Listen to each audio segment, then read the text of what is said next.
রামিম, পাগল হইছিস তুই? নিজের বোনকে, মানে পালিত বোনকে কেউ বিয়ে করে? বাবা তুমি যা ইচ্ছা বলো, আমি তিন্নিকেই বিয়ে করব। কি তিন্নি করবি না আমাকে বিয়ে? তিনি চুপচাপ দাঁড়িয়ে থাকলো। আরো কয়েকবার প্রশ্নটা করলো, তিনি চুপ। তিন্নি তুই বলবি নাকি মারবো তোকে আমি? হঠাৎ ঠাস করে একটা শব্দ হলো, তারপর সব চিৎকার বন্ধ। কোলাহল থেমে থমথমে শান্ত একটা পরিবেশ বিরাজমান হলো। তিনি চলে গেল নিজের রুমে। রামিম ঠায় দাঁড়িয়ে রইল। কামরুল সাহেব বুঝলেন ছেলে পথভ্রষ্ট হয়েছে, নইলে তিন্নিকে কিভাবে বিয়ের কথা বলে।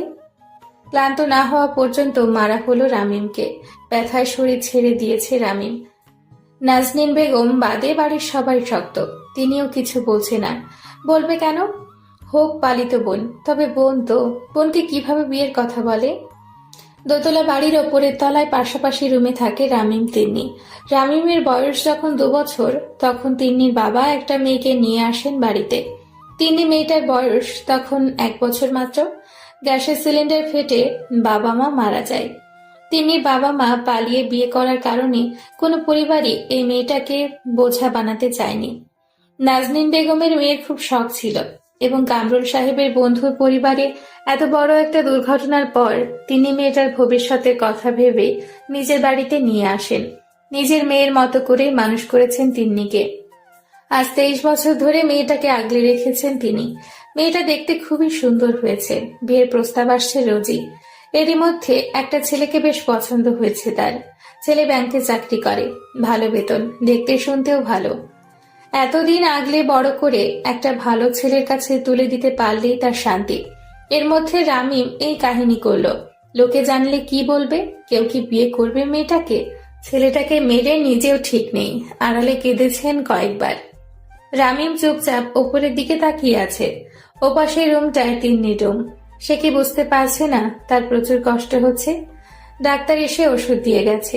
আপাতত পরিবেশ স্তব্ধ। নিঃশব্দে কেঁদে চলেছেন নাজনীন বেগম আর কাজের মহিলাটা। এ বাড়িতে শব্দ করে কান্না করা নিষেধ। কান্নাকাটির শব্দ শুনতে ভালো লাগে না। কাজের একজন মহিলার নাম রহিমা বেগম। ওরা তাকে রহিমা কাকি নামে সম্বোধন করে। রহিমা কাকি আজ 20 বছর যাবৎ এই বাড়িতে কাজ করছেন। কাজের লোক কেউ ভাবে না, পরিবারের একজন সদস্য হয়ে গেছেন তিনি। পুরো পরিবার সহ এই বাড়িতেই থাকেন তারা। তার স্বামী ড্রাইভার। তাদেরও প্রেমের বিয়ে। রামিমকে দুজনেই নিজেদের ছেলে ভাবেন, আর তিন্নিকে মেয়ে। রামিম ওর সময় পেলে কাকির হাতে মাখা ভাত খেয়ে আসে। নিজের হাতে খেতে ইচ্ছে করে না তার। হয় মা নয়তো কাকি, দুজনের কেউ তাকে খাইয়ে দিবে। মাঝে মাঝে তিন্নির কাছে বায়না ধরে, আজ তুই খাইয়ে দিবি, নয়তো খাবো না আমি। প্রতিদিন তো কাকির হাতেই খাস, আজ আবার আমি কেন? উত্তর দেয় তিনি। রামিম জবাব না দিয়ে খাবার টেবিল থেকে উঠে দাঁড়ায়। তিনি পিছে পিছে যায়। আয় খাইয়ে দেই। দুজনের এমন মিষ্টি ভালোবাসায় পরিবারের কেউ রাগ করে না, বরং খুশি হয়। একটা সময় কামরুল সাহেব ভাবত মেয়েটাকে কি ছেলের বউ করে রেখে দিবে। সময় বদলায়। মনের ভেতর শঙ্কা হয়, লোকে কি বলবে? নিজের মেয়ের মতো মানুষ করেছে যে। নাজনীন বেগম রামিমের পাশে বসে বাতাস করছে আর কাঁদছে। এই কান্নায় প্রাণ নেই, নিষ্প্রাণ। রামিমের ইচ্ছে হয় তিনি কি করছে সেটা জানতে। তিনি একবারও আসেনি তাকে দেখতে। ডাক্তার ওষুধ দিয়ে গেছে, খাওয়ার পর খেতে বলেছে। আজ মা বা কাকির হাতে খেতে ইচ্ছে করছে না। তিন্নির হাতে খাবে সে। পাশের রুম থেকে তিন্নি শুনল কথাটা। খাবার আনলো তিন্নি। রুমে ঢুকতে রামিম স্বস্তির নিঃশ্বাস নিল। তবে তিন্নিকে আজ অন্যরকম লাগছে। চোখ মুখ ফুলে গেছে কিছুটা। হয়তো ভালোবাসি বলেনি কেউই, তবে কি ভালোবাসা থাকতে পারে না দুজনের মাঝে? রামিম কখনো বলেনি তিন্নিও। তবে মনে চেপে রেখেছে অফুরন্ত ভালোবাসা। দুজনে জানে সত্যিটা, যে তিন্নি তার আপন বোন না। এমন কত গোধূলি গেছে। তিন্নি রামিমের রুমের পাশে যেতেই একটা শক্ত হাত হ্যাঁচকা টান মেরে তিন্নিকে শক্তভাবে আলিঙ্গন করেছে। কতবার ঠোঁটের খুব কাছে গিয়েও স্পর্শ করা হয়নি। কতবার তিন্নির গরম নিঃশ্বাস রামিমের মুখের উপর পড়েছে তার হিসেব নেই। প্রাইভেটে পা দিয়ে পা ছোঁয়ার প্রতিযোগিতা কতবার হয়েছে তারও হিসেব নেই। এগুলো নিজেদের মধ্যে সীমাবদ্ধ থেকেছে, তবে ভালোবাসি বলা হয়নি কখনো। তিনি রুমে ঢুকে নিজের হাতে খাইয়ে দেয় রামিমকে। ইস, ছেলেটাকে কিভাবে মেরেছে! গালে লাল দাগ পড়ে গেছে। তিনি ছলছল চোখে বলে, রামিম, তোর আর আমার মাঝে অনেক শক্ত একটা দেওয়াল, সম্পর্কের দেওয়াল। তুই আমি চাইলেও এ দেয়াল ভাঙতে পারি না। পাগলামি করিস না। তুই ভালোবাসিস না আমাকে? দম বন্ধ হয়ে আসে তিন্নির। কি উত্তর দিবে সে? তিনি জবাব না দিয়ে উঠে যায়। এ প্রশ্নের উত্তর তার কাছে নেই, হয়তো আছে, সে বলবে না। বলবে কেন? সমাজে বসবাস করতে হলে সমাজের নিয়ম কানুন ও মানতে হয়। রামিমের আর ওষুধ খাওয়া হয় না। মার বেশ ভালোই পড়েছে, তার রিয়াকশন এখন দেখা যাচ্ছে। জ্বর এসে গেছে শরীরে, ব্যথার তো কথাই নেই। রহিমা কাকি এসে গরম তেল মালিশ করে দেওয়ায় কিছুটা ব্যথা কমেছে রামিমের। তিনি রুমে ঢুকে দরজা বন্ধ করেছে, আর খোলা নামগন্ধ নেই। রাতে খেতেও যায়নি সে। কামরুল সাহেব মেয়েটাকে ভীষণ পছন্দ করেন। সে নিজের হাতে প্লেটে করে ভাত আর মাছের মাথাটা নিয়ে রওনা দেয় তিন্নির রুমের দিকে। রামিমের প্রতি বাড়ির সবারই প্রচুর দুর্বলতা আছে। বাড়ির ড্রাইভার মানে রহিমা কাকির স্বামী রোস্তম মিয়া, সেও এসে কামরুল সাহেবকে বলল, আমার ছেলেটাকে মারবেন কেন? ভুল করেছে আমাকে বলতেন, এভাবে মারার কোনো দরকার ছিল? কামরুল সাহেব বেশ অবাক হন। কতটা আপন হলে বাড়ির ড্রাইভার রামিমকে নিজের ছেলে ভাবে। এ বাড়িতে রামিমকে নিয়ে মাথা কামানোর আর কেউ নেই। তবে তার মামা বাড়ির একজন আছে, মেয়েটার নাম তিথি, রামিমের মামাতো বোন। মামা বাড়ি গেলে তিথি চাইতে খুশি কেউ হয়তো হয় না। ছোটবেলায় এক রুমে ঘুমাতো মামা বাড়ি গেলে, এখন বড় হয়ে গেছে, কেমন একটা লজ্জা কাজ করে। তাই দুইজন আলাদা রুমে ঘুমালেও ঘুমানোর আগ পর্যন্ত ফেভিকলের মতো পিছু লেগে থাকে তিথি। ছেলেটাকে যে তার এত ভালো লাগে তার অবশ্য কিছু কারণও আছে। কারণ ছাড়া কাউকে ভালো কেন লাগবে? রামিমের চুলগুলো তিথির ভালো লাগে, ঘন কালো আর সিল্কি চুল। এতটা সিল্কি মেয়েদেরও হয় না। রামিম মামা বাড়ি গেলে তিথির ইচ্ছে হয় ছোটবেলার মতো রামিম ওর কোলে মাথা রেখে শুয়ে থাকবে আর তিথি চুলে হাত বুলিয়ে দিবে। এ তো গেল তিথির কথা, এবার রামিমের কথা বলি। রামিম ছেলেটার সাথে তিথির গলায় গলায়। সে সবসময় ঝগড়া করতে চায় তিথির সাথে। দুজন দুজনের প্রতি দুই রকম ইচ্ছে প্রকাশ করে। তিথি যেখানে রামিমকে কোলে মাথা রাখিয়ে চুলে হাত বোলাতে চায়, রামিম সেখানে তিথির চুল টেনে ছিঁড়ে ফেলতে চায়। ছোটবেলায় অবশ্য এমন ছিল না, তবে বড় হওয়ার পর এই ইচ্ছেটা তীব্র হচ্ছে রামিমের। দরজায় টোকা দেন কামরুল সাহেব। সারা শব্দ না পেয়ে ডাক দেন, তিন্নিমা দরজাটা খোলো। দরজা খুলে যায়। কামরুল সাহেব রুমে ঢুকতেই তিনি বিছানায় গিয়ে বসে। দেখে বোঝা যাচ্ছে সে কেঁদেছে এতক্ষণ। কেমন একটা গ্লানি দেখা যাচ্ছে তিন্নির চোখে মুখে। শুনলাম খাওয়া দাওয়া নাকি করিসনি? হ্যাঁ বাবা, ভালো লাগছে না। মন খারাপ? না তো, মন খারাপ কেন থাকবে? আয় আমি তোকে খাইয়ে দিই। কামরুল সাহেব ভাত মেখে খাইয়ে দেয় তিন্নিকে। এ বাড়িতে কামরুল সাহেব যা বলেন তাই হয়, তবুও তিন্নিকে মাঝে মাঝে লুকিয়ে লুকিয়ে খাইয়ে দিয়ে যায় কামরুল সাহেব। অন্যরকম ভালো লাগা কাজ করে তার মধ্যে। দরজা খোলাই ছিল। হঠাৎ রহিমা কাকি এসে দেখে বাবা মেয়ের এই দৃশ্য। বেশ কঠিন গলায় বলে, ভাব দেখে আর বাঁচি না, ছেলেকে আত্মরা বানিয়ে রেখে মেয়েকে খাইয়ে দেওয়া হচ্ছে। কামরুল সাহেব আমলে নেন না। বলবেই তো, বলবে না কেন? একবারও তো ছেলেটাকে দেখতে যায়নি সে। ছেলেটার প্রতি কি একটুও ভালোবাসা নেই তার? রাত 2টা, গা ঘামিয়ে জ্বর ছেড়েছে রামিমের, হয়তো আবারও আসবে। শরীরের কয়েক জায়গায় বেশ ফুলে গেছে। ওটা যেন একটা ব্যথার বাক্স। অল্প ছোঁয়া লাগতে সারা শরীরে ব্যথা সাপ্লাই দিয়ে দেয়। পাশের রুমে লাইট জ্বলছে এখনো। রামিম ভাবে, তিন্নি কি ঘুমায়নি? এত রাতে জেগে কেন আছে? অন্য সময় হলে রামিম রুমে যেত, অথবা দেয়ালে লাথি দিয়ে ওর ঘুম ভাঙিয়ে বলতো, লাইট অফ করে ঘুমা, আমার রুমে আলো আসলে আমি ঘুমাতে পারি না। তিন্নির আবার বদ অভ্যেস, রামিমকে জানানোর জন্য রাতে লাইট অন করেই ঘুমায়। রামিম আবার ভাবে, না, ও তো জেগে নেই, লাইট অন করেই ঘুমায় সবসময়। শুয়ে থাকতে ইচ্ছে করছে না আর রামিমের। উঠে দাঁড়াতেই খেয়াল করে শরীরে প্রচুর ব্যথা। অনড়ভাবে শুয়ে থাকার কারণে এতক্ষণ বোঝা যায়নি, তবে এখন উঠতে পুরো ব্যথাটা অনুভব করছে রামিম। হঠাৎ রামিমের মনে পড়ে জিরু বাবার কথা। রামিমের ওখান থেকে মাত্র 10 মিনিটের রাস্তা। মাজার শরীফে একটা পাগলা বাবা থাকে, তার নাম জিরু বাবা। হাতে পায়ে গলায় প্রায় 36 কেজি ওজনের শিকল বাঁধা। এই অবস্থাতেই খায় ঘুমায়, গোসল করে না লোকটা, তবুও সব সময় আতরের গন্ধ লেগেই থাকে গায়ে। জিরু বাবার সাথে রামিমের ভালো সম্পর্ক। মাজারে গেলেই জিরু বাবা ডাকে, কিরে বেটা, এসেছিস? আয় একটা ডিম খা, কলা পাউরুটি খা। প্রথম প্রথম ঘেন্না লাগলেও পরে এক সময় রামিম বুঝল লোকটার আশ্চর্য কিছু ক্ষমতা আছে। লোকটার শরীর দিয়ে কখনো দুর্গন্ধ বেরোয় না। 36 কেজি শিকল পরে আরামসে ঘুরে বেড়ায়। আর সবচেয়ে মজার ব্যাপার হলো লোকটার কাছে গেলে মন ভালো হয়ে যায়। রামিম ভাবছে কাল একবার যাবে জিরু বাবার কাছে, হয়তো কোনো উপায় বের করে দিবে তিনি। হঠাৎ দরজায় ঠক ঠক শব্দ, তারপর ফিসফিসিয়ে কণ্ঠে আওয়াজ আসে। রামিম, জেগে আছিস? তিন্নির গলা। এত রাতে এ রুমে কেন? রামিম দরজা খুলে দেয়। অবাক হয়ে দেখে মেয়েটা খাবার প্লেট আর পানির গ্লাস হাতে বাইরে দাঁড়িয়ে আছে। মায়া কাজ করে এই মেয়েটার ওপর, প্রচুর মায়া কাজ করে রামিমের। মুখ ফসকে রামিম বলেই ফেলে, তোকে এত সুন্দর কেন লাগছে আজকে? তিনি মাথা নিচু করে রুমে ঢুকে উত্তর দেয় না রামিমের প্রশ্নে, ইশারায় ডাকে। আয় বস। রামিম আস্তে হাঁটে, দুকদম এগুলে বিছানা। এই দুকদমই যেন 2 কিলোমিটার পথ এমন মনে হয় রামিমের। শরীরে ভীষণ ব্যথা যে। তিনি রামিমকে বলে, বাবা তোকে খুব মেরেছে, তাই না?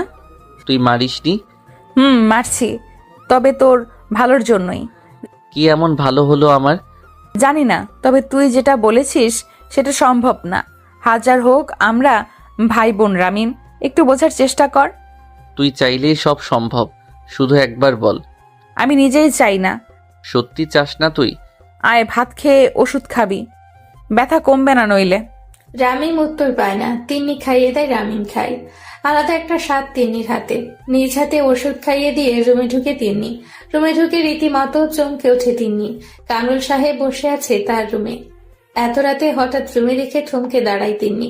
কামরুল সাহেব হাসি মুখে প্রশ্ন করে, রামিম খেয়েছে? হ্যাঁ। মেডিসিন? হুম। আচ্ছা ঘুমা, আমি যাই তাহলে। কামরুল সাহেবের এরূপ ব্যবহারে তিন্নি অবাক না হয়ে পারে না। সে ভেবেছিল হয়তো জিজ্ঞাসাবাদ করবে, নয়তো বকবে। কিছু না করেই চলে গেল যে। সকাল হয়েছে, বাড়ির সবাই আজ ঘুমে। খুব ভোরে ঘুম ভেঙেছে রোস্তম মিয়ার। এত ভোরে ঘুম কখনো ভাঙে না তার। আজ কোনো এক অদ্ভুত কারণে জেগে গেছে সে। পাশে টুনি, তার মেয়ে আর বউ। মেয়েটার দিকে তাকায় রোস্তম মিয়া।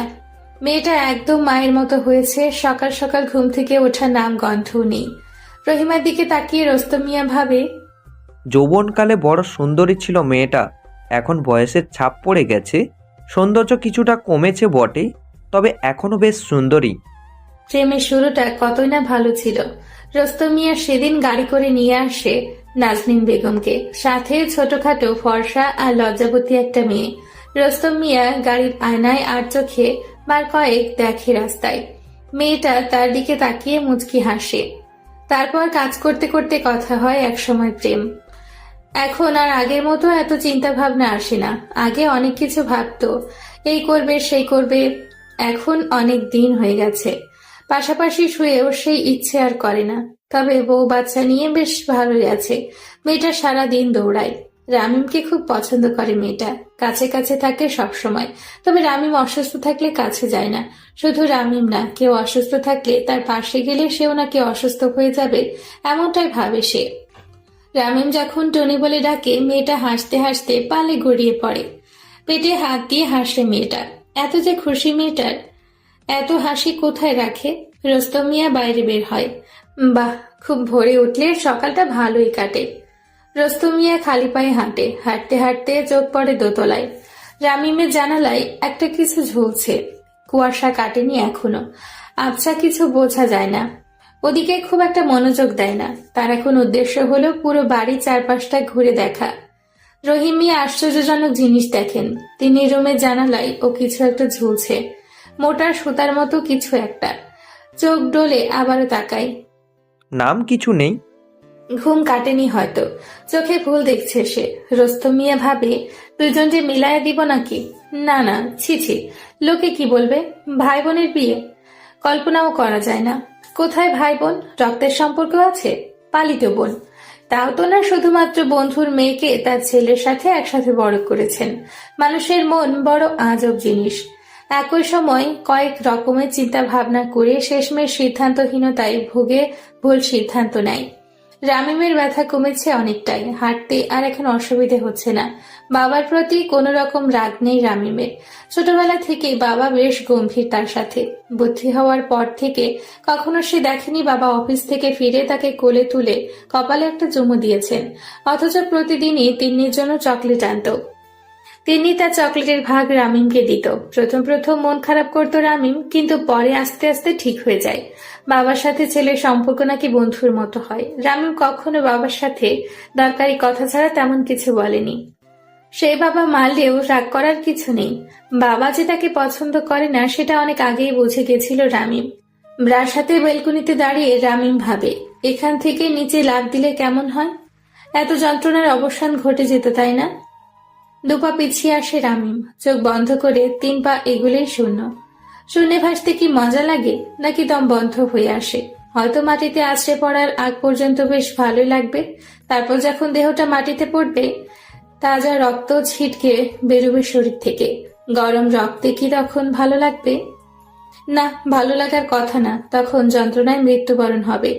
এসব রামিমকে দিয়ে হবে না, ভয় লাগে তার। তবে একটা জিনিস বেশ ভালোই পারে, সিগারেট। বাড়ির সবার থেকে লুকিয়ে সিগারেট খায় রোজই। রামিমের ধারণা বাড়ির কেউই জানে না সে সিগারেট খায়। এ বাড়িতে দুজন মানুষ জানে, যেটা রামিম নিজেও জানে না, তিনি আর কামরুল সাহেব। কামরুল সাহেব জেনেও কিছু বলেন না, মাঝে মাঝে ভাবেন কখনো ছেলেটাকে আদর স্নেহ ভালোবাসা কোনোটাই দিতে পারেনি। তবে আজ শাসন কেন করবে? অধিকার নেই তার। এ ভেবে কিছু বলে না। 2 দিন বাইরে যাওয়া হয়নি, যে ব্যথা বাইরে কিভাবে যাবে? এখন ব্যথা কম, আজ যেতে হবে। জিরু বাবার সাথে দেখা না করে ভালো লাগছে না তার। খাবার টেবিলে কথা বলে না রামিম, চুপচাপ খায়। পাশে কামরুল সাহেব ছেলেটার দিকে তাকাবে না করেও বারবার দেখছে রামিমকে। তার মনের ভেতর কি চলছে কে জানে। তিনিও চুপচাপ। ওই ঘটনার পর থেকে নাজনীন বেগমও দরকার বাদে কোনো কথা বলেনি কামরুল সাহেবের সাথে। বাড়ির সবাই চুপচাপ, শুধু টুনি বাদে। ও দিব্যি চিল্লায়, এটা করে ওটা করে। ওর এখন ভীষণ আনন্দ। বাড়ির কেউ কিছু বলে না, কেউ শাসনও করে না, যাই ইচ্ছে করে বেড়াচ্ছে। ভালো থাকারই কথা। খাওয়া শেষ, রামিম ডাকে, এই টুনি বড়ি আমার রুমে আয় তো। না, যাব না তোমার সাথে। তোমার সাথে গেলে আমি অসুস্থ হয়ে যাব। আমি সুস্থ হয়ে গেছি, এই দেখ হাঁটছি, কথা বলছি। সত্যি তো? হুম। আচ্ছা চলো। রামিমের পিছু পিছু টুনি রুমে যায়। বলো কি বলবে? আগে পাপ্পি দে একটা। টুনি মেয়েটা খিলখিল করে হেসে ওঠে। ছোট বাচ্চাদের সব অবস্থাতেই ভালো লাগে, আল্লাহ বানিয়েছেনই এমন করে। হাসি থামিয়ে টুনি বলে, চাচু তুমি বড় ফাজিল হয়েছ। তিন্নি আন্টির থেকেও পাপ্পি চাও, আমার থেকেও চাও। তিন্নির থেকে চাই সেটা তুই কিভাবে জানলি? টুনি বিজ্ঞদের মতো গম্ভীর ভাব নিয়ে বলে, আমি এবারে সব খবর রাখি। তাহলে আমার একটা কাজ করে দে। কি কাজ? দেখ তো পাশের রুমে তিন্নি আছে কিনা। আমি ও রুমে যাব না। আচ্ছা দেখতেছি। টুনি ইনোসেন্ট একটা ভাব নিয়ে হাসি মুখে তিন্নির রুমে যায়। তিন্নি রুমে নেই। ফিরে এসে বলে, রামিম বিছানার নিচে থেকে চকলেট বের করে মেয়েটার হাতে দেয়। টুনি খুশি হয়ে একটা পাপ্পি দেয় রামিমকে। টুনি চলে যায়। রামিম আবার বিছানার নিচে হাত দেয়। এক কোণে একটা প্যাকেট, 2টো সিগারেট আছে। জানালা বন্ধ করে সিগারেট ধরে রামিম। 11টা বেজে গেছে। রামিম বাসা থেকে বেরিয়ে রাস্তার পাশে টঙের দোকানে বসেছে। ছোট মামা টেলিফোন করে জানিয়েছে সে আসবে, কিন্তু বাসায় যাবে না, তাই এখানে বসা রামিমের। তবে রামিম ভেবে রেখেছে আজ মামাকে নিয়ে জিরু বাবার কাছে যাবে। বয়স কত হলো, এখনো বিয়ে করেনি কেন? এর একটা বিহিত করতে হবে। পকেটে টেলিফোনটা আবারও বেজে ওঠে রামিমের। মামা কোথায় তুমি? কখন এসে বসে আছি। তুই একটু বাসায় আয়, আমি কাজে ব্যস্ত আছি। বিরক্ত মুখে ফোন কেটে দেয় রামিম। এখন আবার 11 মিনিট হাঁটো। তবে দেখা করাটা মনে হয় জরুরি, তাই মামা ডেকেছে, যেতেই হবে। যেতে যেতে ছোট মামার বিবরণ দেই। নাম রন্টু মিয়া, দেখতে পুরাই সালমান খান, বডিটা বানিয়েছে জটিল। রামিমের মাঝে মাঝে হিংসে হয় মামাকে দেখে। শুধু নামটা যদি রন্টু মিয়া না হয়ে রন্টি ইয়ো হতো, তাহলে পুরাই আমেরিকান মনে হতো মামাকে। এই একটা নাম নিয়ে তার আক্ষেপ। আকিকা করে নাম পরিবর্তন করার পরও সবাই তাকে রন্টু মিয়া বলেই ডাকে। রামিম ডাকে রন্টি ইয়ো, এজন্য বেশ পছন্দ করেন রামিমকে। রন্টু ডাকে সমস্যা নেই, তবে মিয়া কেন ডাকবে? এই মিয়া তার নিয়ে যত ঝামেলা। তিনি ভাবেন সবাই যদি রামিমের মতো রন্টি ইয়ো ডাকতো তবে কেমন হতো। রামিম মামা বাড়ি পৌঁছায়। সবার আগে বেরোয় তিথি। তিথি হচ্ছে রামিমের মামাতো বোন, বড় মামার মেয়ে। রামিমের দিকে তাকিয়ে আবার চোখ ভিজে ওঠে তার, ছলছল চোখে তাকায়। চোখ ভিজে আসার আগেই চোখ নামিয়ে নেয় তিথি। হাত ধরে টেনে ছাদে নিয়ে যায় রামিমকে। ছাদে উঠে জড়িয়ে ধরে কাঁদতে থাকে তিথি। এটা রামিমের কাছে নতুন কিছু না। রামিমের সাথে কিছু খারাপ হলে সে এভাবে কাঁদবে। রামিম প্রতিবারের মতো এবারও ছাদে দরজা আটকে দেয়, যাতে কেউ এই অবস্থাতে না দেখে ফেলে। এখন বড় হয়েছে, লোকে নানান জিনিস ভাবে। কি হয়েছে, কান্না করিস কেন? তোকে মেরেছে খুব, তাই না? হ্যাঁ মেরেছে। কে কে কে মেরেছে? বাবা আর তিন্নি। তিনি কেন মারবে? জানি না। ওই জন্য তো বলেছিলি, ও নিজেই মারলো। বাদ দে তো। আচ্ছা দিলাম বাদ, তবে তুই এখন আর আমাদের বাড়িতে আসিস না কেন? তুই আসলে আমার ভালো লাগে। আচ্ছা আসবো। তোর জন্য বিরিয়ানি রান্না করেছি, আনবো? না, আগে ছোট মামার সাথে দেখা করি তারপর। আচ্ছা রুমে আসিস। আচ্ছা ছাড়, এবার আমাকে লোকে দেখে ফেললে বাজে কথা বলবে। বলুক কে, আমার কি, আমার কিছু যায় আসে না। আমার আসে। রামিম নিজেকে ছাড়িয়ে নিয়ে ছোট মামার রুমের দিকে পা বাড়ায়। রুমে নক করতে দরজা খুলে দেয় মামা। বয়সের পার্থক্য খুব একটা না, 5 বছর মাত্র। রন্টি মামাকে তাই বন্ধুর মতোই ভাবে রামিম। রুমে ঢুকতেই রন্টু মামা সিগারেট দেয় রামিমের হাতে। রামিম সিগারেট ধরিয়ে বলে, মামা কাহিনী কি বলো তো? আজ হঠাৎ সিগারেট খাচ্ছ? ভাগ্নে বড় বিপদে আছি, তোর সাহায্য দরকার। কি সাহায্য মামা? ভাগ্নে আমি বিয়ে করেছি, কিন্তু বাসায় কিভাবে জানাবো বুঝতেছি না। রামিম সিগারেট ফেলে মামার মুখের দিকে তাকায়। এখন নেশা সিগারেটে না, মামা চোখের দিকে তাকালেই নেশা লেগে যাবে রামিমের। রন্টি মামা, ইয়ো তুমি বিয়ে করেছো? আসতে বল শালা। সরি ভাগ্নে, বল পেইনে আছি, কি বলছিস তার ঠিক নেই। বুঝছি, চলো তোমার ব্যবস্থা করতে হবে। কোথায় যাবি? জিরু বাবার কাছে, তিনি একটা হেস্তনেস্ত করেই দিবে। রন্টু মিয়া রামিমের পিছু পিছু হাঁটে। জিরু বাবাকে ভয় লাগে তার, তারপরও যাচ্ছে। সমস্যায় থাকলে কত কিছুই না করতে হয় রামিমের, আর বিরিয়ানি খাওয়া হয় না। তবে তিথি এসে খাইয়ে দিয়ে যাবে সেটা অজানা নয় রামিমের। তিথি এত কষ্ট করে রান্না করেছে আর রামিমকে খাওয়াবে না, এটা হতেই পারে না। জিরু বাবা রামিমকে দেখে খুশি হয়, কাছে ডাকে, বাবা আয়, অনেকদিন আসিস না, তোরে খুব দেখতে ইচ্ছা করছিল কয়দিন ধরে। বাবা ক্ষুধা লাগছে। কলা পাউরুটি খাবি? খিচুড়িও আছে মাংসের। তুমি খাওনি? খাইছি, তুই আসবি আজ তাই রাখছিলাম। আমি আসবো তুমি কিভাবে জানো? বাবা তুই যে বিপদে আছিস সেটাও জানি। রামিম বিষয় নিয়ে তাকায় জিরু বাবার দিকে। লোকটা আসলেই অনেক কিছু বুঝতে পারে। পিছে চোখ জোড়া চকচক করে উঠে রন্টু মিয়ার। সেভাবে সমস্যার সমাধান তিনিই দিতে পারবেন তো? তিন্নিকে দেখতে এসেছে ছেলেপক্ষের লোকজন। তিন্নিকে সাজিয়ে গুছিয়ে তাদের সামনে বসানো হয়েছে, অথচ মেয়েটাকে এমনিতেই সুন্দর লাগে। খোলা চুল, কোনো মেকআপ ছাড়া তৈলাক্ত মুখেও মেয়েটাকে সুন্দর লাগে। এত কাছে থেকে রামিম মেয়েটাকে দেখেছে, কখন খারাপ লাগে তার অজানা নয়। তবে রামিমের সবসময় ভালো লাগে তিন্নিকে। রামিম বাসায় ফিরে বিকেলে। সারাদিন রন্টি মামা তাকে নিয়ে ঘুরেছে। রন্টি মামা ভীষণ খুশি, জিরু বাবা উপায় বলে দিয়েছে। রামিম নিজের কথা বলে না জিরু বাবাকে, বলে কি লাভ? সে তো জানে সম্ভব না এই দেয়াল ভাঙা। বাসার লোকজন দেখে রামিম বুঝে ফেলে তিন্নিকে দেখতে এসেছে। চুপচাপ রুমে গিয়ে দরজা আটকে দেয় রামিম। তিথি এসেছে, দরজা ধাক্কাচ্ছে রুমের। রামিম দরজা খুলে দেয়। তিথি অভিমানী কণ্ঠে বলে, তোর জন্য বিরিয়ানি রান্না করলাম, আর তুই না খেয়েই চলে আসলি। আসবি তো, আমি তোর কে? আরে রন্টু মামা নিয়ে গেছিল ঘুরতে, আমি কি করতাম? তোর কিছুই করতে হবে না, চুপচাপ বস এখানে। তিথি টিফিন বক্স থেকে বিরিয়ানি বের করে প্লেটে রাখে। রামিম মুগ্ধ চোখে দেখে মেয়েটাকে। শীত চলে যাবার সময় হয়েছে, রোদে খুব তেজ, এখনই ঘাম বের হচ্ছে। তিথি ঘেমে গেছে কিছুটা। রামিম জানালা খুলে দেয়। সুরসুর করে বাতাস ঢুকে রুমে। ঠান্ডা বাতাসে ঘাম উবে যায় তিথির। আয় তোকে খাইয়ে দিই। আমি নিজের হাতে খাই। না, আমি খাইয়ে দেব। আচ্ছা, দরজা আটকে দিয়াই। না, খোলা থাকুক। তিথি হাতের আঙ্গুলে অল্প কিছুটা বিরিয়ানি তুলে রামিমকে খাইয়ে দেয়। রামিমের ঠোঁটের স্পর্শে পুরো শরীর শিরশির করে ওঠে তিথির। ইচ্ছে হয় একটা কিস করতে। রামিম তৃপ্তি নিয়ে খায়। মেয়েটা বিরিয়ানি বেশ ভালোই রান্না করে। অল্প অল্প করে খেতে থাকে রামিম। হঠাৎ মনে পড়ে তিথি খেয়েছে। কিরে তুই খাইছিস? না, কেন? এমনিতেই। হা কর। রামিম তিথির মুখে খাবার তুলে দেয়। তিথি চোখ বন্ধ করে ফেলে। রামিম ছেলেটাকে বড্ড বেশি ভালোবাসে তিথি। আস্তে করে আঙ্গুলে কামড় দেয় তিথি। রামিম উহ করে ওঠে। তিথি হাসতে থাকে। রামিম রাগী চোখে তাকায়। তিথির হাসি দেখে রাগ পড়ে যায়। মেয়েটাকে কখনো ভালোভাবে খেয়াল করেনি রামিম। মেয়েটার গালের দুপাশে দুটো তিল। তিন্নির পিঠের দিকে আছে কিন্তু গালে নেই।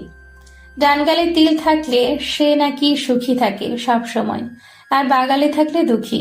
এই মেয়েটার তো দুই পাশে আছে, সুখ দুঃখ মিলিয়েই তার জীবন। সন্ধ্যের পর তিন্নি রুমে আসে। রামিম তাকায় না তিন্নির দিকে, বাইরের দিকে তাকিয়ে বলে, বস। তিন্নি বসে না, দরজা আটকে দিয়ে রামিমের কাছে আসে। বাহ, সুন্দর লাগছে তোকে। পছন্দ করেছি নিশ্চয়ই। রামিম উত্তেজিত কণ্ঠে প্রশ্ন করে। ছেলের বয়স বেশি, আমি বাবাকে বলে দিয়েছি এই বিয়ে হবে না। বাবা মানা করে দিয়েছে তাদের। রামিম স্বস্তির নিঃশ্বাস ফেলে। তবে সে ভেবেছিল তার জন্য হয়তো মানা করেছে। যাই হোক, আপাতত বিয়ে হওয়ার চান্স নেই, এটাই রামিম খুশি। তিন্নির দিকে তাকিয়ে চোখ ফেরাতে পারে না রামিম। শাড়ি, চুড়ি, গোছানো চুল, মেকআপ আর ছোট্ট একটা টিপ, অন্যরকম লাগছে আজ। সাজানো গোছানো একটা মেয়ে আর তিন্নি পার্থক্য অনেক। এই মেয়েটা বউ হওয়া যোগ্য, আর তিন্নি মেয়েটা সারা জীবন পাশে থাকার। এই সাজগোছে বড় অচেনা তিন্নি। মেকআপের আড়ালে ঢেকে গেছে তিন্নি।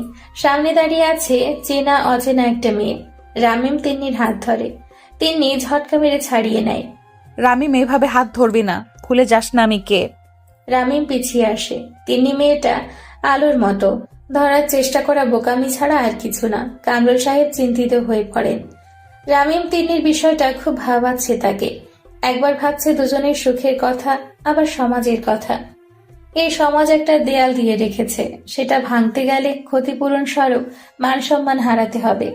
রাত হয়েছে, পাশাপাশি শুয়ে আছে কামরুল সাহেব আর নাজনীন বেগম। কামরুল সাহেব এমনিতেই কম কথা বলেন, আর নাজনীন বেগমও ইদানিং কথা বলছে না খুব একটা। মোটামুটি নীরব একটা পরিবেশ। এই রুমে যে দুজন মানুষ আছে সেটা বোঝার অসম্ভব।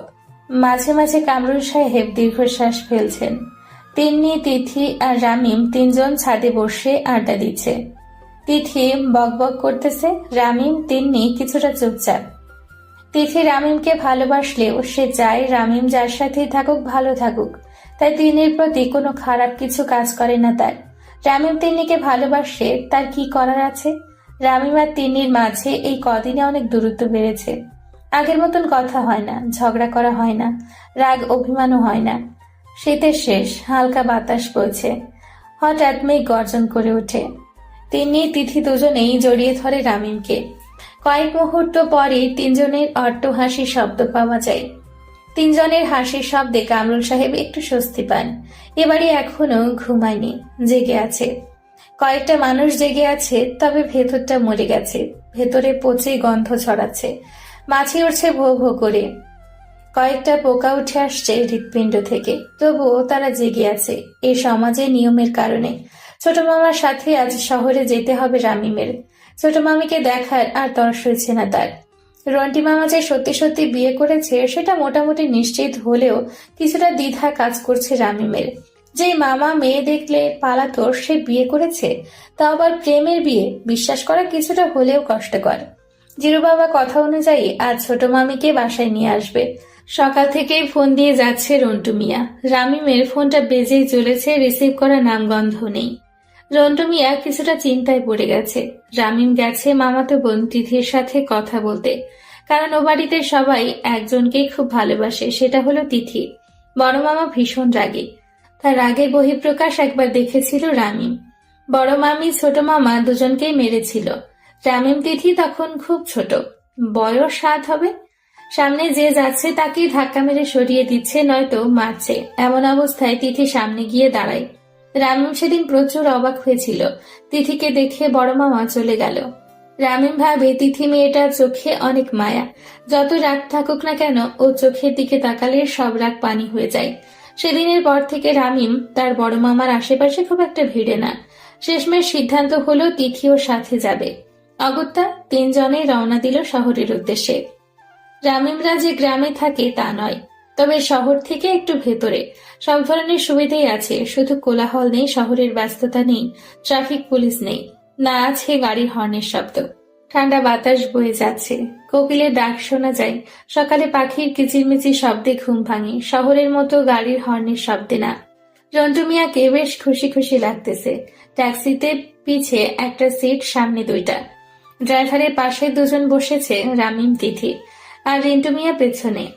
তিথি জানালার পাশে, রামিম মাঝখানে, ও পাশে রন্টি মামা।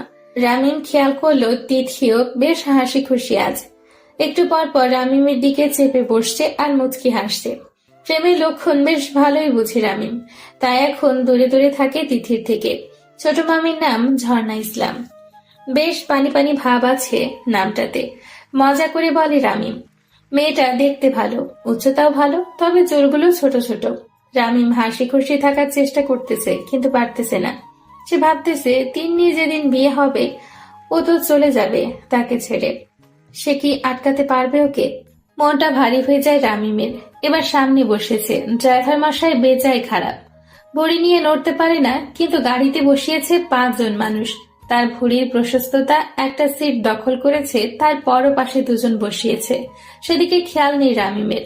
একবার তিন্নির কথা ভাবতে শুরু করলে আর বাইরের পৃথিবীর কথা মনে থাকে না তার।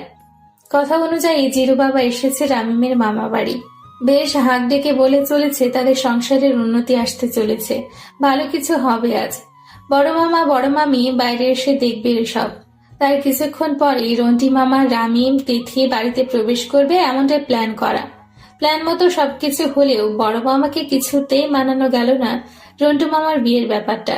ঝর্ণা ইসলাম ওরফে ছোট মামি আর রন্টি মামাকে নিয়ে নিজের বাড়িতে ফিরল রামিম। মা আর বোন, এই 2 জন মানুষ সব সময় দুর্বল। রামিম দেখলো তার মা বেশ খুশি হয়েছেন রন্টু মামার বউকে দেখে। রুমে এসে ঘুমালো রামিম। আপাতত কদিন এখানেই থাকবে রন্টু মামা। নিচতলায় একটা রুম সবসময় ফাঁকা থাকে, সেখানে তাদের ব্যবস্থা করে দিয়েছেন নাজনীন বেগম। রামিম স্বপ্নে দেখে তন্নিকে নিয়ে পালিয়ে বিয়ে করেছে সে। ছোটখাটো একটা সংসার, প্রচুর ভালোবাসাবাসী। ছোট্ট একটা ঘর, জানালার পাশে কয়েকটা রজনীগন্ধা ফুলের গাছ, টিনের চালে কয়েকটা ফুটো। সেখান দিয়ে সূর্যের আলো গোলাকার হয়ে রুমে ঢুকে ছড়িয়ে যায়। বর্ষাকালে টুপটাপ পানি পড়ে ছিদ্র দিয়ে। ছোট ছোট সীসার কলস দেওয়া ফুটোর নিচে টুপটাপ শব্দ হচ্ছে। রামিম তিনি ঘুমিয়ে আছে একে অপরকে জড়িয়ে। হঠাৎ কয়েক ফোঁটা পানি রামিমের মুখের উপর পড়ল। ঘুম ভেঙে গেল রামিমের। বাস্তবেও ঘুম ভেঙে গেছে। রামিম ভাবে, পালিয়ে গেলে কেমন হয়? চলে গেলাম এই শহর থেকে দূরে, বহু দূরে। শহর পেরিয়ে আরেকটা শহর, তারপর আরেকটা। এভাবে যেতে যেতে একটা নদীর ধারে ছোট্ট একটা গ্রাম পড়বে, সেখানে দুজনে থাকবো। পালিয়ে গেলে কেমন হয়? চলে গেল এই শহর থেকে দূরে, বহু দূরে। শহর পেরিয়ে আরেকটা শহর, তারপর আরেকটা। এভাবে যেতে যেতে একটা নদীর ধারে ছোট্ট একটা গ্রাম পড়বে, সেখানে দুজনে থাকবে। কয়েকদিন কেটে যায়। রন্টু মিয়াকে মেনে নিয়েছে বাড়ির লোকজন। মেনে না নিয়ে কি করবে? বয়স তো কম হয়নি। এখন বিয়ে না করলে কখন করবে? জিরু বাবাকে 500 টাকার 2টা নোট দিয়ে এসেছে রন্টু। ইদানিং কানর সাহেব একটু বেশি টেনশনে আছেন বলে মনে হচ্ছে নাজনীন বেগমের। কথা বলে না, চুপচাপ থাকে। এসব দেখে নাজনীন বেগম আর চুপ থাকতে পারে না। কি হয়েছে তোমার? কিছু না। তাহলে এমন চুপচাপ? তুমিও তো কথা বলো না। আমি কি দেওয়ালের সাথে কথা বলবো নাকি চেয়ার টেবিলের সাথে? আগে বলবে তো। আমি তো রাগ করে বলিনি, তাই বলে তুমিও বলবে না? বুঝলে নাজু, ছেলে মেয়েকে নিয়ে খুব চিন্তা হচ্ছে, উল্টাপাল্টা কিছু না করে বসে। আমি বলছিলাম কি তিন্নিকে বউ করে রেখে দিই, আমাদের কাছেই থাকলো মেয়েটা। তুমি ভেবে বলছো? এটা হয় না, বুঝলে? সমাজ বলে একটা জিনিস আছে। ছেলেটাকে দেখেছো? সবার আগে ছেলে মেয়ের সুখ, তারপর বাকি সব। তুমি বুঝবে না নাজু, বুঝলে এই কথা বলতে না। নাজনীন বেগম শুয়ে পড়ে। যে বোঝার চেষ্টাও করবে না তাকে বুঝিয়ে কি লাভ? মাঝরাতে তিনি রামিমের রুমে আসে। রামিম চোখ ডলতে ডলতে দরজা খুলে দেয়। তিনি চোখ তুলে তাকাতে পারে না রামিমের দিকে। রামিম প্রশ্ন করে, ইদানিং এত রাতে আমার রুমে কেন আসিস? তিনি কিছু বলে না, চুপচাপ তাকিয়ে থাকে রামিমের দিকে। হা করে কি দেখছিস? কিছু না, তোর নাকি শরীর খারাপ, তাই দেখতে এলাম। আমার শরীরে তো কবই ভালো হয়ে গেছে। ও, তাহলে হয়তো ভুল দেখেছি, তুই ঘুমা। তিনি রুমে যাওয়ার জন্য পা বাড়াতেই রামিম হাত ধরে ফেলে তিন্নির। তিনি একবার বল না ভালোবাসি। আমি এই সমাজ, এই দেয়াল, সব নিয়ম ভেঙে ফেলবো। তিনি আজও জবাব দেয় না, হাত ছাড়িয়ে নেয়। রামিম আবারও টান মেরে বুকে জড়িয়ে নেয় তিন্নিকে। দোতলায় এত রাতে কেউ আসে না, তাই ভয় পায় না রামিম। ঠোঁটের নিচে আঙ্গুল রাখে তিন্নির, একটা হাত কানের নিচ দিয়ে গলা ছুঁয়ে যায়। তিন্নির গরম নিঃশ্বাসটা অনেকদিন পর অনুভব করে রামিম। তিনি ছাড়িয়ে নিতে পারেন না নিজেকে। ঠোঁটের খুব কাছাকাছি এসে রামিম থেমে যায়, কানের কাছে মুখটা নিয়ে বলে, তুই আমাকে বিয়ে না করলে রামিম মরে যাবে তিন্নি, তুই দেখে নিস। তিনি ছলছল চোখে তাকায় রামিমের দিকে। অন্ধকারে কেউ কাউকে দেখতে পায় না, আর চোখের পানিও না। এজন্য রাগ ভালো লাগে, কাঁদলেও কেউ দেখতে পায় না। বিষণ্ণতাগুলো অন্ধকারেই চাপা পড়ে থাকে। পাত্রপক্ষ আবারও দেখতে এসেছে তিন্নিকে। কয়েকটা ছেলে ভালো ছিল, তবে তিন্নিকে বিয়ে করে অস্ট্রেলিয়া নিয়ে যাবে সেজন্য মানা করে দিয়েছেন কামরুল সাহেব। এবারে ছেলেটা বেশ ভালো। তিথি এসে তিন্নিকে সাজিয়ে দিয়েছে। ছেলেটা দেখতে শুনতে বেশ ভালো, নাম কবির, বিএসসি ইঞ্জিনিয়ার, ভালো চাকরি করে, বেতনও ভালো, বয়সও কম। এবার আর কোনো সমস্যা নেই। ছেলে পক্ষ দেখে চলে যায়। কামরুল সাহেব কিছুটা খুশি। মিষ্টি হাতে রামিমের রুমে ঢুকে। রামিম শুয়ে শুয়ে বই পড়ছিল। কামরুল সাহেব বলল, রামিম, নে মিষ্টি খা। রামিম সরাসরি উত্তর দেয়, তোমাদের খুশির খবর, তোমরা মিষ্টি খাও, আমার মিষ্টি খাওয়ার কোনো কারণ নেই। রামিম, তিন্নির বিয়ে ঠিক হয়ে গেছে। আশা করি কোনো ঝামেলা করবি না তুই। যদি করিস তবে আমার মরা মুখ দেখতে হবে তোকে। পারবি তো বাবার লাশ কাঁধে তুলতে? রামিম থমকে যায়। কামরুল সাহেব চলে যেতেই দরজা আটকে কাঁদতে থাকে রামিম। এছাড়া আর কি করার আছে তার? কামরুল সাহেব খুব কঠিন একটা চাল চেলেছেন। পাকা খেলোয়াড়রা কখনো কাঁচা চাল চালে না। কামরুল সাহেব জানেন এবার আর রামিম কোনো সমস্যা করবে না। রামিমের এবার আর কিছু করার নেই। ইট সিমেন্টের দেওয়ালে এবার পাথর দিয়ে আরেকটা বাঁধন দেওয়া হয়েছে। হাতুড়ি দিয়ে সেটা ভাঙা সম্ভব না। তিনি রুমে এসে রামিমকে হুট করে জড়িয়ে ধরে কাঁদতে থাকে। রামিম আজ শক্ত করে জড়িয়ে ধরে না, ছাড়িয়ে নেয় নিজেকে। তিনি অবাক চোখে দেখে রামিমকে। ছেলে ভালো, তোকে অনেক ভালো রাখবে, বিয়েটা করে নিস। তিনি ফুপিয়ে কাঁদে, কথা বলতে পারে না। রাত হয়, রুমে আলো নিভে যায়। পাশাপাশি রুম দুটোর মাঝখানে একটি দেওয়াল, লম্বা খাড়া একটি দেওয়াল। দুপাশে কাঁদছে দুজন, তবুও কেউ বলবে না ভালোবাসি। কান্নার পানি বরফ ঠান্ডা হলে হয়তো ওপাশের জন বুঝতে পারত সে কাছে। সকাল, একটা অনিন্দ সুন্দর সকাল। গরমকাল, কুয়াশা নেই, ঠান্ডাও নেই। মাথার উপর বৈদ্যুতিক পাখা ঘুরছে। জানালার ফাঁক দিয়ে সূর্যের আলো প্রবেশ করছে রুমে। ঘুম ভেঙে যায় তিন্নির। মেয়েটা এ বাড়িতে সবচেয়ে বেশি অসহায়। রামিম তবুও তিন্নিকে বলতে পারে সে তাকে ভালোবাসে, কিন্তু তিন্নির হাত পা বাঁধা, সাথে মুখটাও। সে বলতেও পারে না নিজের মনের অব্যক্ত কথাগুলো। কেটে যায় আরো কিছুদিন। তিন্নির বিয়ের দিন ঘনিয়ে আসছে। রামিম ছেলেটা অসহায়ের মতো শুধু তাকিয়ে দেখে তিন্নিকে। কান্না মিশ্রিত চোখে গলা ভারী করে একটা দীর্ঘশ্বাস ফেলে সিগারেটে টান দেওয়া ছাড়া কিছু করার নেই তার। মানুষ মাঝে মাঝে কিছু পরিস্থিতিতে পড়ে যেখানে দুইটা উপায় থাকে। একটা হলো পারবো না, আরেকটা তুই করিস না। তুই করিস না কথাটা অনেক বড় একটা শর্তের বিনিময়ে হয়। এমন একটা কথা যেটাকে অমান্য করা যায় না। অমান্য করলে কয়েকটা মানুষের জীবন নষ্ট হয়ে যাবে। এর থেকে নিজের কষ্টটা মেনে নেওয়াটাই উত্তম মনে করে মানব জাতি। তবে বিবেকহীনরা অন্য দলে, তারা একবার যা ভাবে তা করবেই। ছাদে দাঁড়িয়ে আছে তিথি আর রামিম। তিথি একটা কথা বলেছে রামিমকে, খুব ছোট্ট একটি কথা, তবে কথাটার প্রতিক্রিয়া থেকে যাবে সারা জীবন। কখনো হয়তো ক্ষত হয়ে জ্বলবে, আবার কখনো আগুন হয়ে পোড়াবে, কখনো বা বরফ শীতল অনুভূতি দিবে। রামিম জানে না কোনটা হবে, তবে রামিমের উত্তর একটাই, তিন্নি ছাড়া আমার জীবনে কেউ আসবে না। তিথি আজ কান্না করে না, হাস্যোজ্জ্বল একটা মুখ নিয়ে মনে মনে বলে, রামিম, তুই সত্যিই তিনিকে ভালোবাসিস? আমি তোর কেউ না। তিথি চলে যায়। কিছু গল্পের সমাপ্তি এভাবেই হয়ে যায়। কিছু গল্প থেকে যায়, জ্বালায়, পোড়ায়, কাদায়, ভাবায়, আবার হাসায়। কখনো কখনো এমন মনে হয় যে একটা কিডনি নেই, বাম পাশটা খালি। কখনো বা মনে হয় আমার হৃৎপিণ্ড ডান পাশে। এরকম হাজারো ভাবনায়, কল্পনায় থেকে যায় কিছু গল্প। রামিম দুদিন হলো বাসায় ফিরে না। শিহাবের বাড়ি থাকে। শিহাব রামিমের বন্ধু। বাড়ি না ফেরার কারণ নিশ্চয়ই অজানা নয় কারোরই। রামিমের এত কোলাহল ভালো লাগে না। এত মানুষজন, এত ভিড়, কেন এত মানুষ বাড়িতে? তিন্নির গায়ে হলুদ আজ, কাল বিয়ে। এত তাড়াতাড়ি যে বিয়ের ডেট পড়ে যাবে সেটা কেউ ভাবেনি। তবে তিন্নিকে তাদের এতটাই পছন্দ হয়েছে যে এই এত তাড়াতাড়ি বিয়ের ব্যবস্থা। কামরুল সাহেব খোঁজ নিয়ে শিহাবদের বাড়িতে আসেন। রামিম চিৎপটাং হয়ে শুয়ে শুয়ে সিগারেট টানছিল। কামরুল সাহেব রুমে প্রবেশ করেন। রামিম অবাক হয় না, সিগারেটও ফেলে না। কেউ আসেনি এমন একটা ভাব নেয় রামিম। কামরুল সাহেব রাগান্বিত হয়ে দ্বিতীয়বারের মতো রামিমের গায়ে হাত তুলেন। চড় খেয়ে চোখ থেকে চশমাটা খুলে মেঝেতে পড়ে গেছে। রামিম মুচকি হেসে কামরুল সাহেবের পিছু পিছু যায়। সে জানেও না কেন মারল, সিগারেট খাওয়ায় নাকি বাসায় না যাওয়ায়। অবশ্য বাসায় না থাকলে তারই ভালো, এমনটাই ভাবে রামিম। রামিম পিছু পিছু হাঁটে আর মনে মনে ভাবে, আমি তোমার কথা রাখবো বাবা। বাহ, বাড়িটা তো বেশ ভালোই সাজিয়েছে। আজ রামিম তিন্নির বিয়ে হলে কতই না ভালো হতো। দুজনেই আজ হাসতো, একে অপরকে দৌড়ে হলুদ মাখাতো। কখনো আলাদা হতে হতো না তাদের। আগের নিয়মেই চলতো তাদের বৈবাহিক জীবন।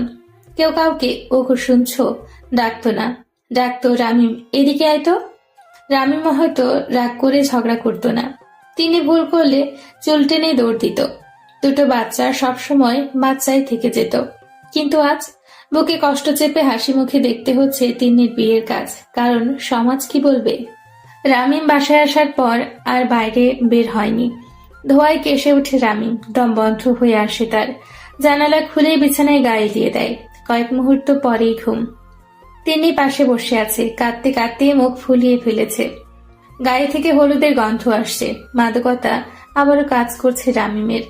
নাজমিন বেগম মূর্তির ন্যায় দাঁড়িয়ে আছেন। দরজার পাশে কামরুল সাহেব। পানির মগ আর বালতি নিয়ে রহিমা কাকি বসে আছে। টুনি এ ঘরে আসবে না, তার আবার অসুস্থ মানুষের অ্যালার্জি। বাকি শুধু রোস্তম মিয়া, সেও এসে যাবে কিছুক্ষণের মধ্যেই, তাহলেই পরিপূর্ণ।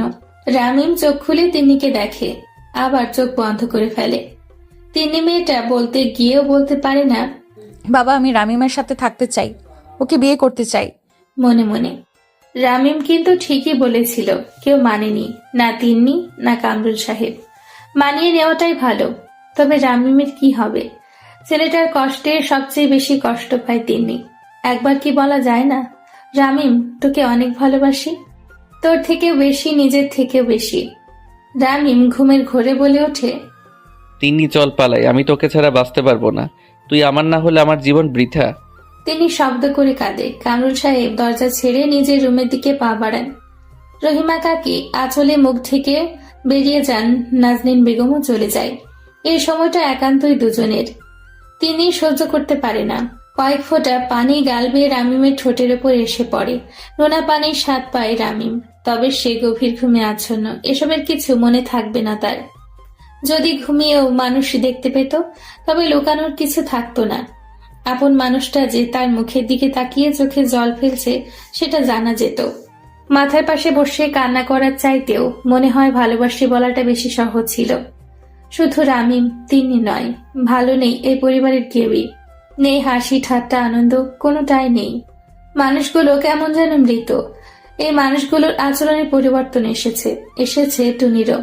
আগের মেয়েটা অনেক দুষ্টুমি করত, এখন গম্ভীর থাকে। আসলে ছোটরা বড়দের দেখে শিখে। এই মেয়েটাই হয়তো বড় হয়ে একদিন বলবে, প্রেম ভালোবাসা ভালো না, এসব করলে মানুষ মারা যায়, বাইরেও ভেতরেও। তারপর চশমাটা খুলে আড়ালে চোখ মুছে ভাবে রামিম আর তিন্নির কথা। বড় আজব লাগে তাই না? পৃথিবীর নিয়মই এটা, না পৃথিবী না প্রকৃতি। রামিমের ঘুম ভাঙে, উঠে বসে সে। রুমটাতে একটা বাজে রকমের গন্ধ আসছে, সহ্য হচ্ছে না।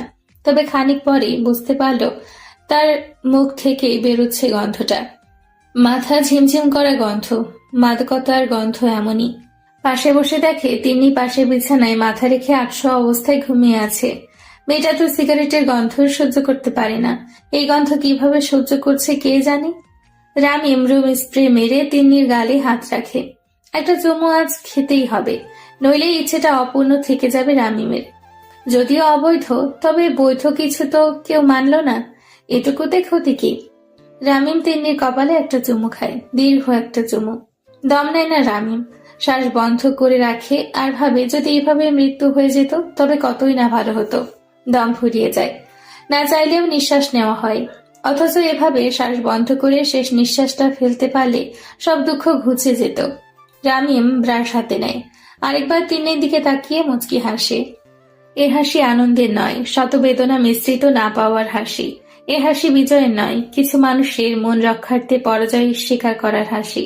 ওয়াশরুমে যেতে তিন্নি চোখ মুছে, ঘুমোয়নি সে, জেগেই ছিল। ভালোবাসাটা মিথ্যে নয়, মিথ্যে এই সমাজের নিয়ম। দুটো মানুষ এতটা ভালোবাসে নিজেদের, কিন্তু সমাজ বলে ভাই বোনের আবার ভালোবাসে কিসের? পৃথিবী ধ্বংসের সময় হয়েছে, নইলে কি এসব দেখতে হয়? কিন্তু পৃথিবীতেই যে অহরহ পরকীয়া হচ্ছে। একজনের বউ 10 জনের সাথে সম্পর্ক করছে, আবার একজনের স্বামীও কত মেয়ের সাথে সম্পর্কে আবদ্ধ হচ্ছে। সমাজে এটা নিষিদ্ধ নয়, গোপনে সবই চলছে। আর এদিকে ভাই বোন না হওয়া সত্ত্বেও দুটো মানুষকে পৃথিবীর সর্বোচ্চ সাজাটা দেওয়া হচ্ছে। তিন্নি মেয়েটার খুব ইচ্ছে হচ্ছে রামিমকে নিয়ে পালানোর। কাল বিয়ে, আজ এসব চিন্তা ভাবনা কোনোভাবেই মাথা থেকে নামাতে পারছে না তিন্নি। মায়া বেড়ে গেছে ছেলেটার প্রতি। তিনি ভাবে শেষ মুহূর্তে একটা অলৌকিক কিছু হোক, মিলে যাক দুজনে। রাত হয়েছে, বাড়ি ভর্তি মেহমান। নিচে সবাই আড্ডা দিচ্ছে, কত আনন্দ করছে সবাই। কামরুল সাহেবকে দোতলা থেকে লক্ষ্য করে রামিম, সেও অনেক খুশি। সব খুশি মাটি করে দিয়ে তিন্নিকে নিয়ে পালাবে না সে। এ পরিবারে হাসি খুশিটা বজায় থাকুক, রামিম না হয় সবার হাসির কারণ হয়ে নিজে কেটে যাবে।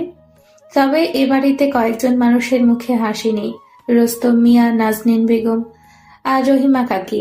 তিন্নির তো ভীষণ ব্যস্ততা, শাড়ি গয়না আর নানা রকম জিনিস নিয়ে সে ব্যস্ত হয়ে গেছে। এত মানুষের মাঝেও রামিম আজ একা, এটাই একাকিত্ব। আশেপাশে পুরো পৃথিবী থাকতেও যখন মনে হয় আমি একা, আসলে এটা একাকিত্ব। খালাতো ভাই বোনেরা এসেছে, রামিমকে জোর করে ছাদে নিয়ে গেল। মদ্যপান এ বাড়িতে নিষিদ্ধ নয়। কোনো বড় অনুষ্ঠানের সময় বিলেত থেকে আনানো হয় কয়েক বোতল মদ। এবারও এসেছে, তারই 2 বোতল নিয়ে ছাদের গেট লাগিয়ে দিল শোভন, অনিক, রাহাত। এই ছেলে তিনটাকে রামিমের খুব একটা পছন্দ না, তবে আজ বড় আপন মনে হচ্ছে। ওরা 3 জনে 1 বোতল খুলে, রামিম একটা খুলে। শোভন অবাক না হয়ে পারে না। আগের বার যখন এসেছিল তখন হাফ গ্লাস খাওয়ার পরেই পড়ে গিয়েছিল রামিম। আজ পুরো বোতল খুলে নিল। ওসব ভাবনার সময় নেই। নেশা জিনিস সামনে রেখে এত কিছু ভাবতে হয় না। সব ভাবনা দূর করার জন্যই তো এসব। গুড়গুড় করে মেঘ ডাকে। হঠাৎ বৃষ্টি নামলে ভালোই হয়। রামিম ছেলেটা চোখের পানি কেউ দেখবে না। মাথা ভারী হয়ে আসে 4 জনের। ছাদে 4 হাত পা ছড়িয়ে 4 জন চারদিকে শুয়ে আছে, আর মনের অব্যক্ত কথাগুলো গড়গড় করে বলে যাচ্ছে এক একজন।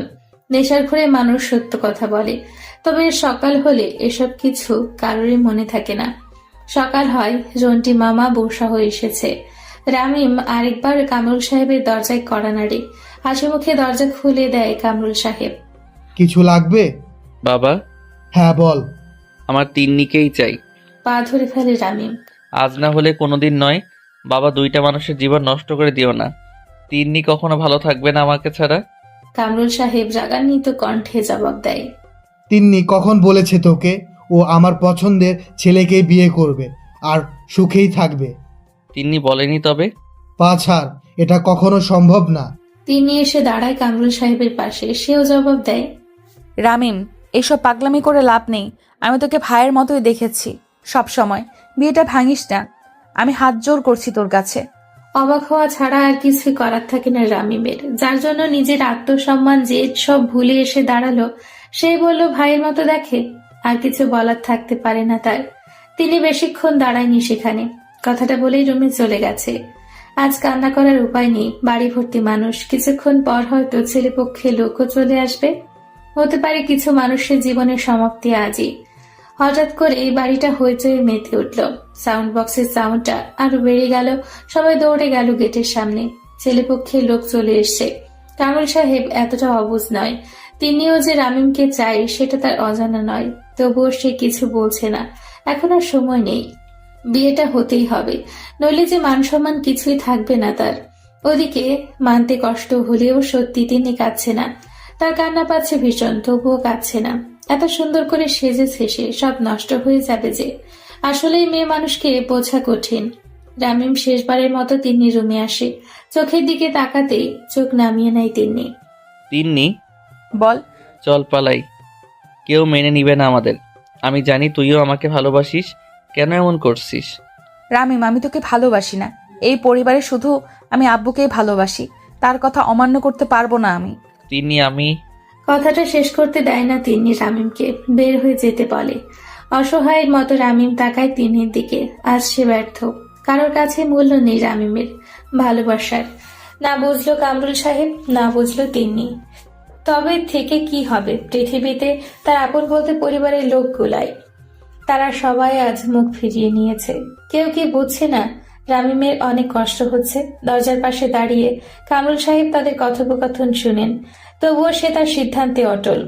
দুইটা মানুষ যে কিভাবে জ্বলে পুড়ে ছাই হয়ে যাচ্ছে সেদিকে কোনো খেয়াল নেই তার, শুধু বাইরেটা ঝলমল করছে সেটাই দেখছেন তিনি। বিয়ের কাজ চলছে, আশেপাশে অনেক মানুষ, কিন্তু তিনি চোখজোড়া একজনকেই খুঁজে চলেছে। কিন্তু রামিম তো নেই। সে তো এতটাও শক্ত নয়, সে নিজের চোখে দেখতে পারবে না তিন্নির বিয়ে। মেয়েটাকে বড্ড ভালোবাসে যে রামিম। রামিম কোথায় তা কেউ জানে না, স্বয়ং লেখকও জানে না। এ সময় কামরুল সাহেবের মনে কি চলছে কে জানে।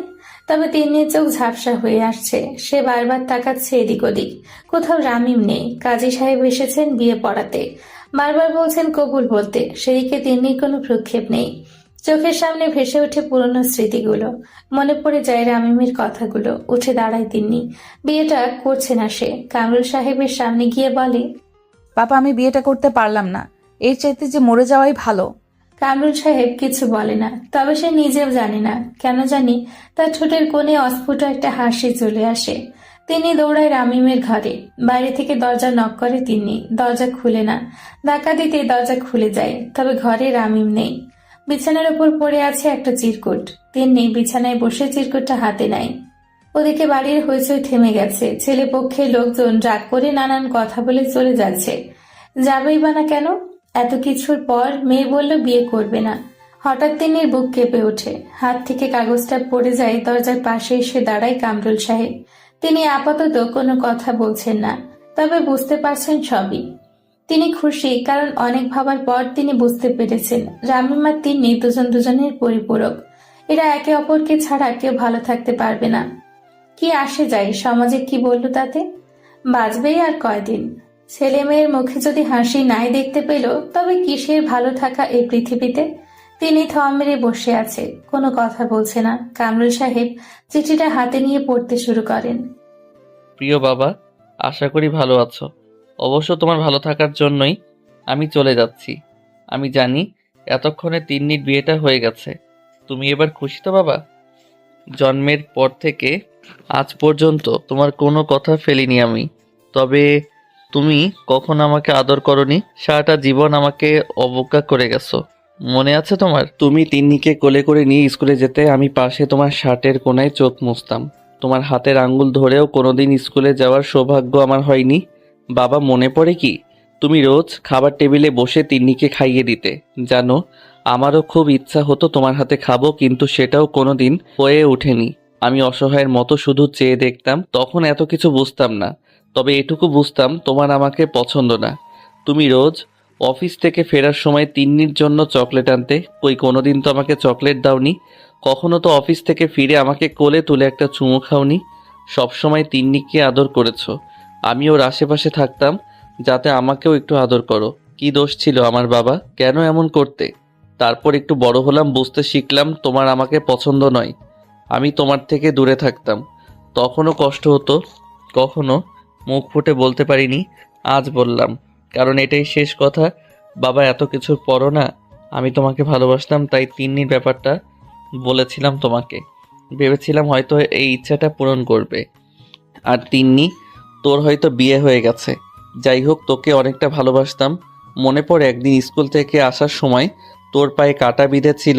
আমি সেদিন নিজের পা ব্লেড দিয়ে কেটে তোর সাথে খুঁড়িয়ে হেঁটেছিলাম। তোর কাছে কাছে থাকতাম সবসময়, কারণ তোকে আমি ভালোবাসতাম। কখনো বলা হয়নি, তবে বাসতাম। তুই আর বাবা দুজনের কাছেই গিয়েছি আমি। কেউ বুঝিসনি আমার কষ্টটা। তুইও স্বার্থপরের মতো একা করে ফেললি আমাকে। যাই হোক, ভালো থাকিস, সুস্থ থাকিস, আর পারলে পাগলটাকে ভুলিস না। আমি কোথায় যাচ্ছি জানি না, হয়তো এটাই এই পৃথিবীতে আমার শেষ দিন। তবে এটুকু বলতে পারি, আমি মরে গেলে আমার লাশটাও ওই কামরুল সাহেব দেখতে পাবেন না। তার কাছে মান সম্মানটাই সবার আগে। আম্মুকে দেখে রাখিস আর টুনিকে পড়ালেখা করাবি, ওকে উকিল বানাবি। আমার শেষ আবদারটা রাখিস। জানি এখন আর ভালোবাসি বলার অধিকারটা নেই, তবুও বললাম ভালোবাসি। আপাতত পরিবেশ শান্ত। কামরুল সাহেব আজ কাঁদবেন, বেশ আয়োজন করেই কাঁদবেন। তিনি মেয়েটা মানসিক ভারসাম্য হারিয়ে ফেলেছে। নাজনীন বেগম শব্দ করে কান্না করছেন। এ বাড়িতে আর কোনো দিন সুখ আসবে না। বাড়িটা আজ মরে গেল। রামিম চলে গেছে 2 বছর হলো। তিনি এখনো দরজার পাশে বসে থাকে রামিম ফিরবে বলে।